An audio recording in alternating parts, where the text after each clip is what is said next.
Hello YouTube, thanks for coming along with me on my exciting life. It's Friday night, about 11:53 p.m. so almost midnight, October 1st, so less than 10 minutes until my missing daughter's birthday. I just left the Ice House bar and grill, which is an interesting little bar that's very hockey oriented and very hidden in the I don't even know what the heck this shopping center is called. It used to be Tower Plaza, and then everything but the ice skating rink got demolished, and Home Depot was built, and a what do you call it?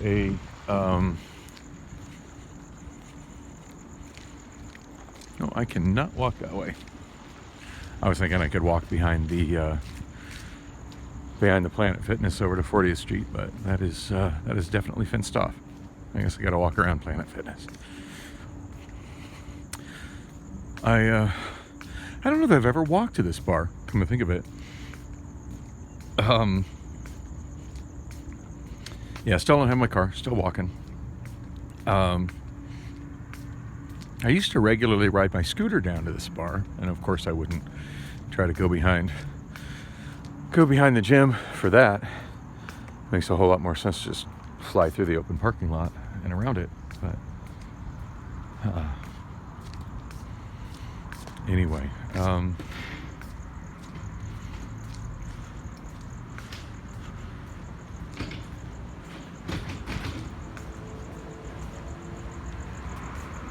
what's up?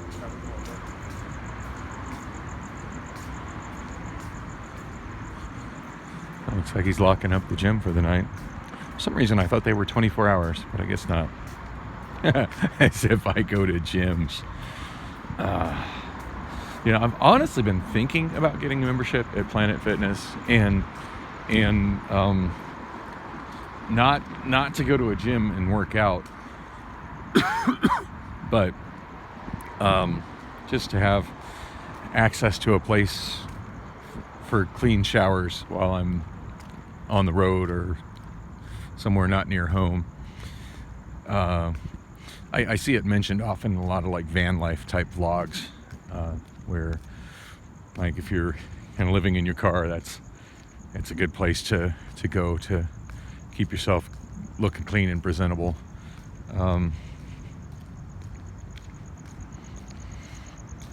Yeah, not like I'm planning on being about that life.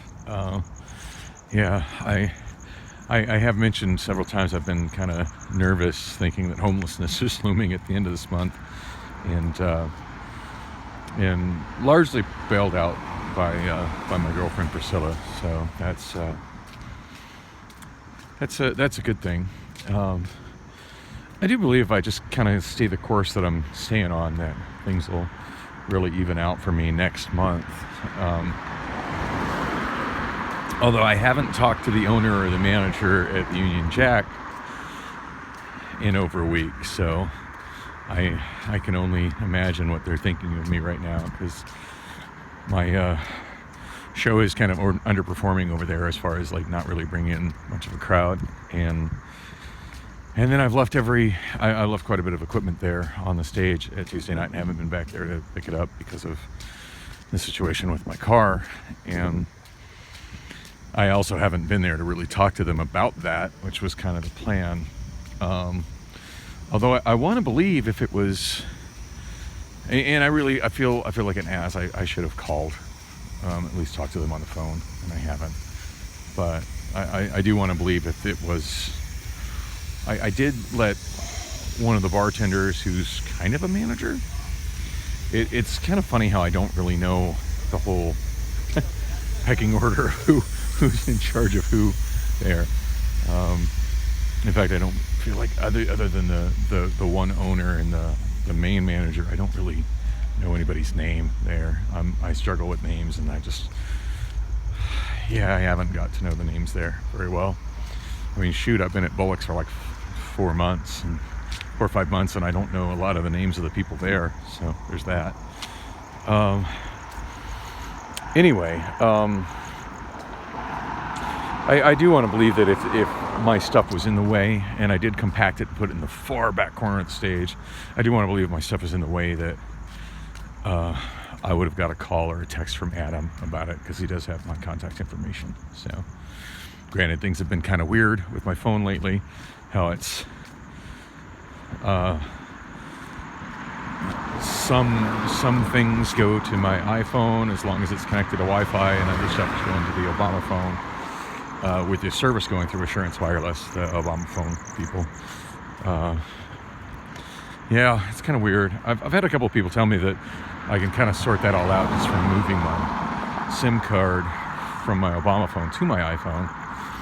Just, I've had way more pressing things to deal with since the car broke down. That was actually what I was last Saturday. That was really what I was working on when my car died. So yeah, right now everything's sort of working enough that I'm more concerned. Like right now, my biggest concern has just been getting to my gigs, getting my stuff to my gigs, making sure I have everything I need where I need it, and myself where I need it. I did hear my mechanic, Rob, he did pick up a motor for me. Priscilla paid for most of it. Rob put in some money on it. Obviously, I owe them both, and but the more I'm working, the more I'll be able to pay that. So, so what am I doing now? I am walking southbound on 40th Street. Yeah, that last video that I did, it cut off. It's been a while since I've had a video cut off like that by my iPhone. I felt I had really freed up enough space and stuff to not have that be an issue, but it did the thing where I hadn't rebooted it in a while, and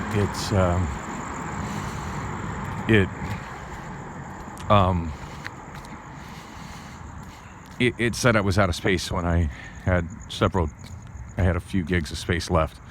So I don't understand how or why it does that, but a reboot fixes it, obviously, because here I am shooting more video.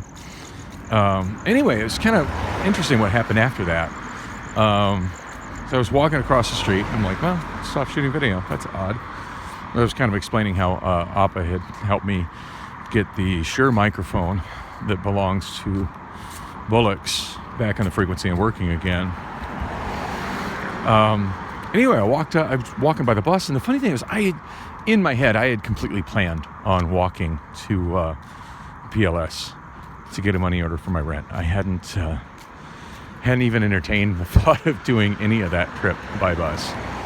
And I saw two people waiting for the bus, waiting for the Thomas Road bus, Route 29, westbound bus, right on the other side of 44th Street. I was like, hey, when's the bus coming? They're like, I'll be here in a couple minutes. It's like, cool. I mean, I still got I got a bus pass in my pocket, and B, as aggro as the security people are about making sure everybody's got a validated bus pass on the light rail, there seems to be absolutely no effort to do the same on the buses. Now, there's a bunch of notices and stuff, and there's stuff that is playing on the speakers inside the bus that says that that's all going to come to an end on October 11th. Starting October 11th, buses will begin boarding again through the front door. Please have your fare ready. And I get the feeling a lot of people have probably... Yeah, feeling a lot of people have kind of... a lot of people have probably gotten accustomed to riding the bus without paying for it, because I've realized that if you're riding the bus, absolutely nobody asks you for your fare. In fact, you have no way of paying the fare on most buses, because the fare box, which is at the front of the bus, is not even accessible. On most buses I've been riding, there's a big sheet of plexiglass at the front of the bus. Everybody's getting in on the back through the back door, and there's a big sheet of plexiglass at the front of the bus, and there's no way to get to the fare box if you wanted to pay your fare. It's just not even an option.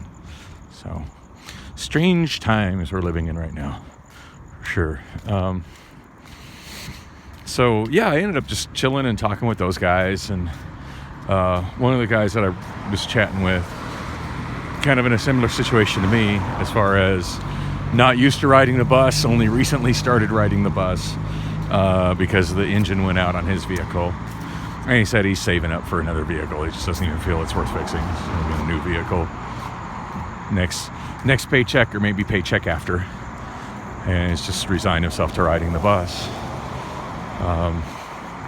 But yeah, I had a great conversation with him and the other guy that was sitting there waiting. And the other guy that was sitting where he was kind enough to give me he had a new mask in his backpack. Was kind enough to give me another mask because I didn't have a mask on me. So I rode the bus over to PLS. And couldn't believe how busy PLS was. Only one gal working as a cashier, and just a long line. So, guessing a lot of people getting that rent money order, handling that. And then again, it is Friday night, so I guess it's probably people getting off work, cashing their weekly paychecks. As somebody who hasn't got weekly paychecks in a long, long time, sometimes I forget about that whole concept. But yeah, it was busy. It was quite a wait to get. Oh, just about tripped on a crack in the pavement. Yeah, it was quite a wait to get my money order. And then walking back, I decided I would stop at the Ice House Tavern, and had an interesting conversation with a bartender and a Miller Lite.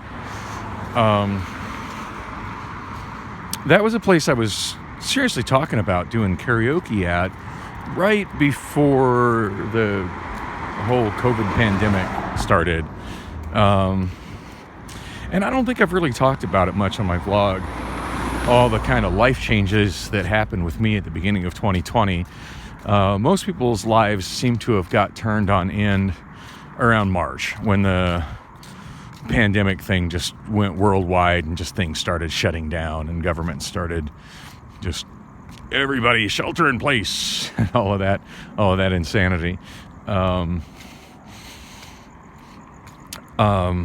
My life went screwy, I want to say the second week of January 2020. Now I've been a karaoke host since 2005. That's kind of been my main thing since 2005.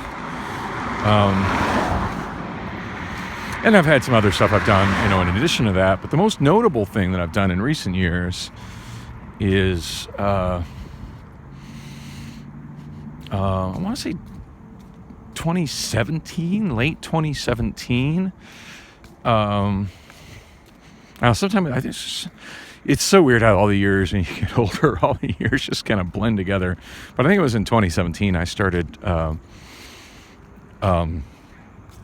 charging scooters for the Lime Scooter Company, working as a what they call a juicer. And God, I just love that. Absolutely love doing it. And I know I've talked on some of my vlogs about my adventures as a juicer and scooter related things, electric scooter related things. And it just got to the point where I was making so much more money doing that than karaoke. And I was so burned out on doing karaoke. And then it got to the point when while I was doing karaoke, I would still have my smartphone open and I'd be looking at the app and be like, and thinking to myself, man, I could be making so much more money if I was just juicing scooters right now. So I had cut back several of my shows. I got to the point I was only doing Gilligan's and Castaways, just because I'd been working for the Field Brothers and doing Gilligan's and Castaways for a long time. And I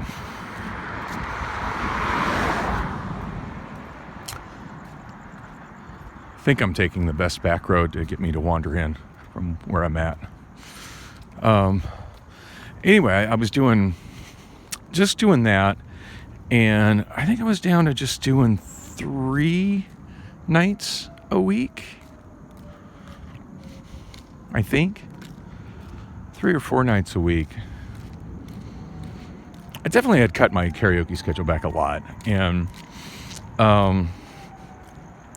I've talked several times about how, one of the highlights of my recent life was August of 2019, when it got really, really hot in Phoenix, and to the point where the Lime scooter business slowed way down. And of course, I wasn't looking to pick up another karaoke gig at that point. But I just kept looking at my Lime scooter app, where I could go to any city. I could view, like, how, as a juicer, I could look at what was happening in any market. And I had found out a couple of years before that, or about a year and a half before that I could go on a trip I did to Denver, that I could go to another market and just work. Just scan scooters and load scooters and charge scooters. They didn't care where I was from, as long as I was completing tasks and doing my thing. So I kept looking at San Diego. It's like, man, San Diego's not far, and San Diego is a really beautiful place from what I remember, but I hadn't been to San Diego in a long, long time. In fact, I'm trying to remember the last time I was in San Diego, but it had been many, many years since I've been to San Diego. And one day it was just like, you know what? Fuck it. I'm driving to San Diego. And part of it had to do with the fact there were 2 scooters, like, way out in the southeast valley. I don't even want to say Southeast Valley. It's actually out of Phoenix. There was one located in like Sun Lakes. I don't know how the hell it got out, there. Obviously somebody probably put it in their vehicle and drove it out there. And it showed one in the town of Maricopa, kind of in the outskirts, north of Maricopa. And then it showed one in Eloy. I was like, you know what? Now's the time to test some of the things people have been talking about in the Lime Juicer subreddit about, what happens if you pick up a scooter in one market and take it to another market. I've never been directly told no. I've heard people talking about it in the scooter subreddit, but I've never been told no. And at least in this point, I could say I was legitimately heading to San Diego. And these scooters were not actually in Phoenix. They had gotten out of the Phoenix area into other towns south of the market, and that I just simply decided to try to pick them up on my way to San Diego and charge them. I had a power inverter in my car so I could charge scooters while I was driving. I just thought I'd be a nice guy and pick these scooters up that were way out in the middle of nowhere, and definitely not worth it for a Phoenix juicer to drive all the way out and pick up, but take a slightly longer route to San Diego from Phoenix and pick them up and just drop them off in San Diego. And I got the one in Sun Lakes, or I don't know, maybe it was in Queen Creek. I don't know, way, way deep southeast valley, farther than I ever really go. But I got that one, and I went to get the one at the one that was in the outskirts of Casa Grande. That one I couldn't get. It actually was in a police impound, and there was really nobody there I could talk to about it. I did talk to somebody, but, they weren't able to release it to me. And it's like, well, just FYI, I'm a contractor and I'm not coming back. But, whoops, I thought that was the street I want to walk down, and it's not. And so I didn't get that one. I did get the one in Eloy, and that was a little sketchy, because Eloy is a funny little isolated town, and it's kind of this weird little isolated ghetto. It was in the back of somebody's pickup truck, which obviously it doesn't belong in the back of somebody's pickup truck. If it's showing up on my app as a juicer, that is still a Lime rental scooter, and functionally at that point a stolen Lime rental scooter. And a little bit nervous. So he was going to come out of the house with a gun, but fuck it, I drove all the way down there. I pulled it out of the back of the truck, popped it into my car, scanned it, and unlocked and went into juicer mode. And on top of the one, oh, nice alarm.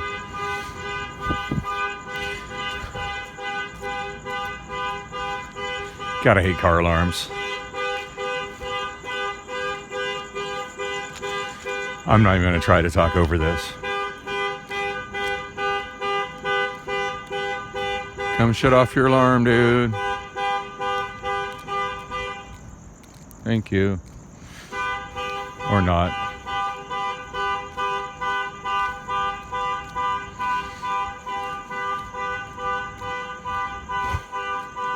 God, I hate car alarms.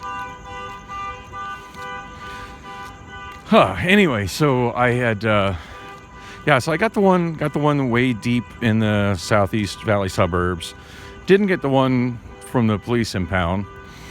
And the next one kind of going out in that general direction was, I got the one out of the pickup truck. I was a little nervous somebody was going to come out and yell at me, but I mean, I figure as long as they didn't pull a gun at me, I just commenced yelling right back at them. That, hey, you know, this is a rental scooter. You're not supposed to put this in your vehicle and drive off with it. I'm a contractor for the Lime Company.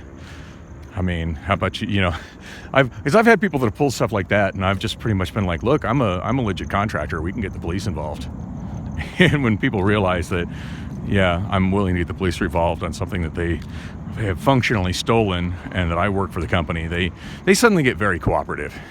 Usually, not always. They used to. Anyway, no incidents, whatever. I can only imagine how surprised they were when they came out to their truck and found the scooter gone. But harvested it, put it in my car, and plugged it on the other charger cord. And by the time I got to San Diego, they were both fully charged. So I ended up picking a few more up in the far west area in Santee. And by the time I got into like central San Diego, I had quite a few scooters, and those two were fully charged up. So I did really well. It seemed like every trip I went to San Diego, I made about $200 to $300 a day, and just had a blast. I really miss doing that. So I actually, and I'm kind of going to wrap this story up because I'm almost to the wander in, but I had. Yeah, by October of 2019, so 2 years. It's been almost 2 years now. I just decided I was so just burned out on karaoke and much more preferred juicing scooters that I went all in on juicing scooters, and I did immediately find I was making more money. And I did find I was immediately making more money, but what I didn't plan on was Lime pulling out of the Phoenix market in the second week of January. So yeah, my life went chaos before the pandemic hit. And I would love to talk more about that, but you know what? I'm almost to the bar, so I'm just going to wrap this up. Thanks for coming with.